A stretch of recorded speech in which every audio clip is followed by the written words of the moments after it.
اسمعوا صوت السماء جاء المسيح جاء المسيح۔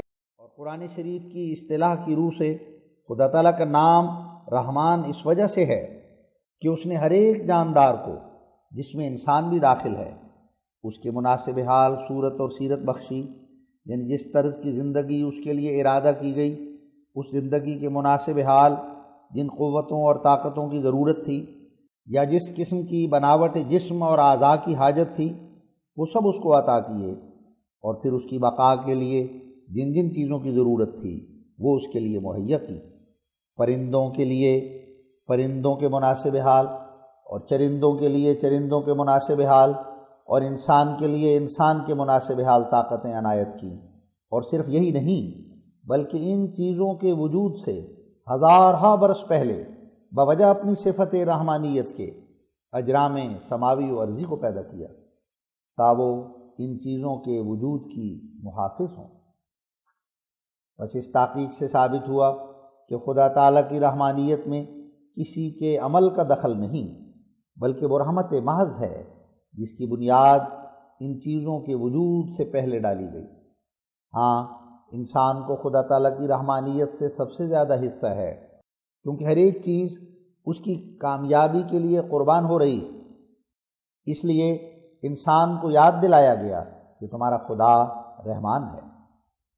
تیسری خوبی خدا تعالیٰ کی جو تیسرے درجے کا احسان ہے، رحیمیت ہے، جس کو سورہ فاتحہ میں الرحیم کے فقرے میں بیان کیا گیا ہے۔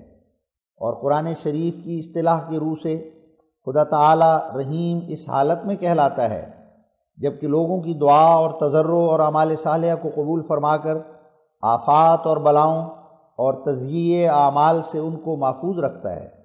یہ احسان دوسرے لفظوں میں فیض خاص سے موسوم ہے اور صرف انسان کی نوع سے مخصوص ہے۔ دوسری چیزوں کو خدا نے دعا اور تضرع اور اعمال صالحہ کا ملکہ نہیں دیا مگر انسان کو دیا ہے۔ انسان حیوان ناطق ہے اور اپنی نطق کے ساتھ بھی خدا تعالیٰ کا فیض پا سکتا ہے۔ دوسری چیزوں کو نطق عطا نہیں ہوا، بس اس جگہ سے ظاہر ہے کہ انسان کا دعا کرنا اس کی انسانیت کا ایک خاصہ ہے جو اس کی فطرت میں رکھا گیا ہے۔ اور جس طرح خدا تعالیٰ کی صفات ربوبیت اور رحمانیت سے فیض حاصل ہوتا ہے، اسی طرح صفت رحیمیت سے بھی ایک فیض حاصل ہوتا ہے۔ صرف فرق یہ ہے کہ ربوبیت اور رحمانیت کی صفتیں دعا کو نہیں چاہتی، کیونکہ وہ دونوں صفات انسان سے خصوصیت نہیں رکھتی، اور تمام پرند چرند کو اپنے فیض سے مستفیض کر رہی ہیں، بلکہ صفت ربوبیت تو تمام حیوانات اور نباتات اور جمادات اور اجرام ارضی اور سماوی کو فیض رساں ہے، اور کوئی چیز اس کے فیض سے باہر نہیں، برخلاف صفت رحیمیت کے کہ وہ انسان کے لیے ایک خلعت خاصہ ہے، اور اگر انسان ہو کر اس صفت سے فائدہ نہ اٹھاوے تو گویا ایسا انسان حیوانات بلکہ جمادات کے برابر ہے۔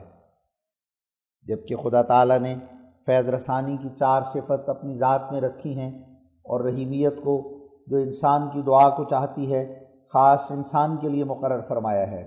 پس اس سے ظاہر ہے کہ خدا تعالیٰ میں ایک قسم کا وہ فیض ہے جو دعا کرنے سے وابستہ ہے اور بغیر دعا کے کسی طرح مل نہیں سکتا۔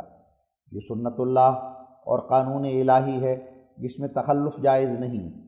یہی وجہ ہے کہ انبیاء علیہم السلام اپنی اپنی امتوں کے لیے ہمیشہ دعا مانگتے رہے۔